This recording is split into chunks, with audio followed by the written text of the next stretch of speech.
ರಾಜ್ಯದಲ್ಲಿ ಮೊದಲ ಹಂತದ ಚುನಾವಣೆ ಮುಗಿದಿದೆ. ಎರಡನೇ ಹಂತದ ಚುನಾವಣೆಗೆ ದಿನಗಣನೆ ಆರಂಭ ಆಗಿದೆ. ಈ ಬೆನ್ನಲ್ಲೇ ಬಿಜೆಪಿ ಮತ್ತು ಕಾಂಗ್ರೆಸ್ನ ನಡುವೆ ಅನುದಾನದ ವಾರ್ ದೊಡ್ಡ ಮಟ್ಟದಲ್ಲಿ ತಾರಕಕ್ಕೇರಿದೆ. ಯಾಕಾಗಿ ಏನೆಲ್ಲ ಬೆಳವಣಿಗೆಗಳಾಗ್ತಾ ಇದೆ ಬನ್ನಿ ನೋಡ್ಕೊಂಡು ಬರೋಣ. ರಾಜ್ಯಕ್ಕೆ ಬರ ಪರಿಹಾರ ಬಿಡುಗಡೆ ಮಾಡಿದ ಕೇಂದ್ರ ಸರ್ಕಾರ 3,454 ಕೋಟಿ ಬರ ಪರಿಹಾರದ ಹಣ ಬಿಡುಗಡೆ. 3,454 ಕೋಟಿ ಹಣ ಬಿಡುಗಡೆ ಮಾಡುವ ಮೂಲಕ ಕೇಂದ್ರ ಸರ್ಕಾರ ಬರ ಪರಿಹಾರವನ್ನ ಬಿಡುಗಡೆಯ ವಿವಾದಕ್ಕೆ ತಾರ್ಕಿಕ ಅಂತ್ಯವನ್ನ ಹಾಡಿದೆ. ಸುಪ್ರೀಂ ಕೋರ್ಟ್ನಲ್ಲಿ ಭರವಸೆ ನೀಡಿದ ಕೇಂದ್ರ ಸರ್ಕಾರ ಇಂದು ಹಣ ರಿಲೀಸ್ ಮಾಡಿ ಕೊಟ್ಟ ಮಾತನ್ನ ಉಳಿಸಿಕೊಂಡಿದೆ. ರಾಜ್ಯ ಸರ್ಕಾರ ಕಳೆದ ಸೆಪ್ಟೆಂಬರ್ನಲ್ಲಿ 18,174 ಕೋಟಿ ಬರ ಪರಿಹಾರ ಕೋರಿ ಕೇಂದ್ರಕ್ಕೆ ಮೊರೆ ಹೋಗಿತ್ತು. ಆದರೆ ಬರ ಪರಿಹಾರ ಬಿಡುಗಡೆ ಮಾಡಿರಲಿಲ್ಲ. ಕೇಂದ್ರ ಸರ್ಕಾರ ವಿಳಂಬ ನೀತಿಯನ್ನು ಪ್ರಶ್ನಿಸಿ ಸಿಎಂ ಸಿದ್ದರಾಮಯ್ಯ ನೇತೃತ್ವದ ರಾಜ್ಯ ಸರ್ಕಾರ ಸುಪ್ರೀಂ ಕೋರ್ಟ್ ಮೆಟ್ಟಿಲೇರಿತ್ತು. ಬಳಿಕ ನೆರವು ನೀಡುವುದರ ಕುರಿತು 1 ವಾರದಲ್ಲಿ ನಿರ್ಧಾರ ತೆಗೆದುಕೊಳ್ಳೋದಾಗಿ ಕೇಂದ್ರ ಸುಪ್ರೀಂ ಕೋರ್ಟ್ನಲ್ಲಿ ವಾಗ್ದಾನ ನೀಡಿತ್ತು.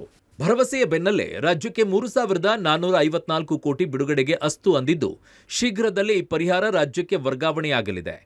ರಾಜ್ಯಕ್ಕೆ ಪರಿಹಾರ ಬಿಡುಗಡೆ ಮಾಡಿದ ಗೃಹ ಇಲಾಖೆ ಲೋಕಸಭೆಯ ಚುನಾವಣೆಯ ನೀತಿ ಸಂಹಿತೆ ಜಾರಿಯಲ್ಲಿರುವ ಹಿನ್ನೆಲೆಯಲ್ಲಿ ಕೆಲವು ಷರತ್ತು ವಿಧಿಸಿದೆ. ಹಾಗಾದರೆ ಷರತ್ತುಗಳೇನು ಅನ್ನೋದನ್ನ ನೋಡೋದಾದ್ರೆ, ಕೇಂದ್ರದ ಷರತ್ತುಗಳೇನು? ಬರ ಪರಿಹಾರದ ಹಣವನ್ನ ರಾಜಕೀಯವಾಗಿ ಬಳಸುವಂತಿಲ್ಲ, ಜಾಹೀರಾತು ನೀಡುವಂತಿಲ್ಲ, ಸುದ್ದಿಗೋಷ್ಠಿ ನಡೆಸುವಂತಿಲ್ಲ, ರಾಜಕೀಯ ಭಾಷಣಗಳಲ್ಲೂ ಈ ಬಗ್ಗೆ ಉಲ್ಲೇಖಿಸುವಂತಿಲ್ಲ, ನೀತಿ ಸಂಹಿತೆ ನಡುವೆ ಹೊಸ ಕಾರ್ಯಕ್ರಮಗಳನ್ನು ಮಾಡುವಂತಿಲ್ಲ.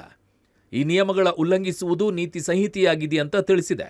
ರಾಜ್ಯ ಕೇಳಿದ್ದು 18,174 ಕೋಟಿ, ಕೊಟ್ಟಿದ್ದು 3,454 ಕೋಟಿ. ಆನೆ ಹೊಟ್ಟೆಗೆ ಅರೆಕಾಸಿನ ಮಜ್ಜಿಗೆ ಅಂದ ಕಾಂಗ್ರೆಸ್.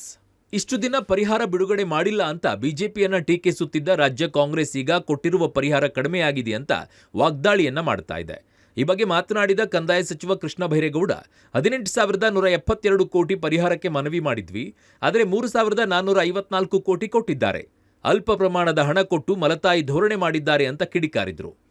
ಇನ್ನು ಸಿಎಂ ಸಿದ್ದರಾಮಯ್ಯ ಮಾತನಾಡಿ, ಕೇಂದ್ರ ಬಹಳ ಕಡಿಮೆ ಹಣ ಬಿಡುಗಡೆ ಮಾಡಿದೆ, ಬರ ಪರಿಹಾರ ಆನೆ ಹೊಟ್ಟೆಗೆ ಅರೆಕಾಸಿನ ಮಜ್ಜಿಗೆ ಅಂತ ಡಿಕೆ ಶಿವಕುಮಾರ್ ಟೀಕಿಸಿದ್ದಾರೆ. ಇನ್ನು ಸಂಸದ ಡಿಕೆ ಸುರೇಶ್, ನಾವು ಕೇಳುತ್ತಿರೋದು ಕನ್ನಡಿಗರ ಹಕ್ಕನ್ನೇ ಹೊರತು ಭಿಕ್ಷೆಯನ್ನಲ್ಲ ಅಂದ್ರು. ಇನ್ನು ನಾಳೆ ಮತ್ತೊಮ್ಮೆ ವಿಧಾನಸೌಧದ ಗಾಂಧಿ ಪ್ರತಿಮೆ ಎದುರು ಪ್ರತಿಭಟನೆ ನಡೆಸುವುದಾಗಿ ಹೇಳಿದ್ದಾರೆ. ಬಹಳ ಕಡಿಮೆ, ನಾವು 18,172 ಕೋಟಿ ಕೇಳಿದ್ರೆ ಅವರು 3,464 ಕೋಟಿ ಕೊಟ್ಟಿದ್ದಾರೆ. ದಿಸ್ ಇಸ್ ವೆರಿ ಬಹಳ ಕಡಿಮೆ. ಇದು ನಾನು ಅಧಿಕಾರಿಗಳ ಜೊತೆ ಚರ್ಚೆ ಮಾಡಿ ನೋಡೋಣ ಮುಂದೆ ಏನ್ ಮಾಡಬೇಕು ಅಂತ ತೀರ್ಮಾನ ಮಾಡ್ತೀನಿ. 18,000 ಕೇಳಿದ್ದು 3,000 ಚಿಲ್ಲರೆ ಕೊಟ್ಟಿದ್ದಾರೆ. ಇದೇನ ಮಜ್ಜಿಗೆ ಆನೆಗೆ ಅಂತ. ಆದರೆ ಅವರು ಕೊಡಬೇಕಾದ್ರೆ ಪಾಲು ಸರಿಯಾಗಿ ಕೊಟ್ಟಿಲ್ಲ. ಇದನ್ನ ಹೋರಾಟ ಮುಂದುವರಿಸ್ತೇವೆ. ಈಗ ಬಿಜೆಪಿಯವರಿಗೆ ನಾನು ಕೇಳ್ಕೊಳ್ತೀನಿ, ಈ ಬರಗಾಲದಲ್ಲಿ ಏನು ನಿಮ್ಗೆ ರಾಜಕೀಯದ ಮಾಡೋದು ಬೇಡ, ಈ ರಾಜ್ಯಕ್ಕಾಗಿದ್ದ ಅನ್ಯಾಯನ ಸರಿಪಡಿಸಿ ಅಂತ. ಈ ನಮ್ಮ ಹಕ್ಕಿಗೋಸ್ಕರ ನಾವು ಹೋರಾಟ ಮಾಡ್ತಾ ಇದೀವಿ. ನಾವು ಕೇಳಿದ್ದು 18,172 ಕೋಟಿ. ಆದರೆ ಕೇಂದ್ರ ಸರ್ಕಾರ ನಮಗೆ ಕೊಟ್ಟಿರ್ತಕ್ಕಂಥದ್ದು ಸುಮಾರು 3,400 ಕೋಟಿಯಷ್ಟು ಹಣವನ್ನು ಕೊಟ್ಟಿದ್ದಾರೆ. ಇದು ನಾವು ಕೇಳಿದ ಮೊತ್ತಕ್ಕೆ ನೋಡಿದಾಗ ಬಹಳ ಅಲ್ಪ ಮೊತ್ತವನ್ನು ಕೇಂದ್ರ ಸರ್ಕಾರ ಕೊಡೋದ್ರ ಮುಖಾಂತರ ಮತ್ತೊಮ್ಮೆ ಕರ್ನಾಟಕದ ಮೇಲೆ ಮಲತಾಯಿ ಧೋರಣೆ ನಡೆಸ್ತಾ ಇದ್ದಾರೆ ಅನ್ನೋದಕ್ಕೆ ಇದೇ ಸಾಕ್ಷಿ. ಮತ್ತೊಮ್ಮೆ ಕರ್ನಾಟಕಕ್ಕೆ ಅನ್ಯಾಯ ಮಾಡಿದ್ದಾರೆ ಅನ್ನೋದು ಇದರಿಂದ ಸ್ಪಷ್ಟ ಆಗುತ್ತೆ. ಆದರೆ ಕಾಂಗ್ರೆಸ್ ನಾಯಕರ ಆರೋಪಕ್ಕೆ ತಿರುಗೇಟು ನೀಡಿರುವ ಬಿಜೆಪಿ ನಾಯಕರು ಬರ ಪರಿಹಾರ ಬಿಡುಗಡೆಯನ್ನ ಸ್ವಾಗತಿಸಿದ್ದಾರೆ. ಈ ಬಗ್ಗೆ ಮಾತನಾಡಿದ ವಿಪಕ್ಷ ನಾಯಕ ಆರ್ ಅಶೋಕ್, ಕಾಂಗ್ರೆಸ್ ಲೂಟಿಕೋರರ ಪಕ್ಷ. 50 ವರ್ಷ ಆಡಳಿತದಲ್ಲಿ ಯಾವಾಗ ಕರ್ನಾಟಕ ಹಣ ಕೇಳಿದೆ?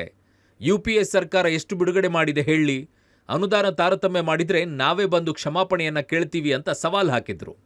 ಅಲ್ಲದೆ ಬಿಡುಗಡೆಯಾಗಿರೋ ಹಣಕ್ಕೆ ಕಾವಲು ಕಾಯ್ತೀವಿ, ಇಲ್ಲದಿದ್ರೆ ಕಾಂಗ್ರೆಸ್ನವರು ಲೂಟಿ ಹೊಡಿತಾರೆ ಅಂತ ಆರೋಪವನ್ನ ಮಾಡಿದ್ದಾರೆ. ಇನ್ನು ಮಾಜಿ ಸಿಎಂ ಬಸವರಾಜ ಬೊಮ್ಮಾಯಿ, ಬಿಎಸ್ ಯಡಿಯೂರಪ್ಪ, ರಾಜ್ಯಾಧ್ಯಕ್ಷ ಬಿವೈ ವಿಜಯೇಂದ್ರ ಕೇಂದ್ರಕ್ಕೆ ಧನ್ಯವಾದವನ್ನ ಹೇಳಿದ್ದಾರೆ. ರಾಜ್ಯಗಳಿಗೆ ಇಲ್ಲಿನ ಲೂಟಿ ಹೊಡೆದಂತ ಹಣವನ್ನ ಕಳಿಸ್ತಾ ಇದ್ದೀರಾ.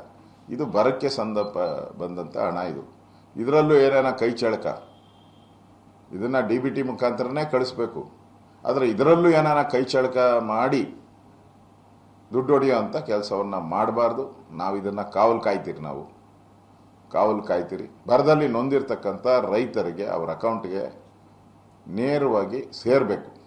ಕೇಳಿದಷ್ಟು ಬರ ಪರಿಹಾರ ಕೊಟ್ಟಿಲ್ಲ ಅಂತ ಕಾಂಗ್ರೆಸ್ ಫೈಟ್ ಮಾಡ್ತಾ ಇದೆ. ನಾಳೆ ಪ್ರತಿಭಟನೆ ಮಾಡಲು ಕೂಡ ಕಾಂಗ್ರೆಸ್ ನಿರ್ಧಾರವನ್ನ ಮಾಡಿದೆ. ಶಬೀರ್, ಪಬ್ಲಿಕ್ ಟಿವಿ, ನವದೆಹಲಿ.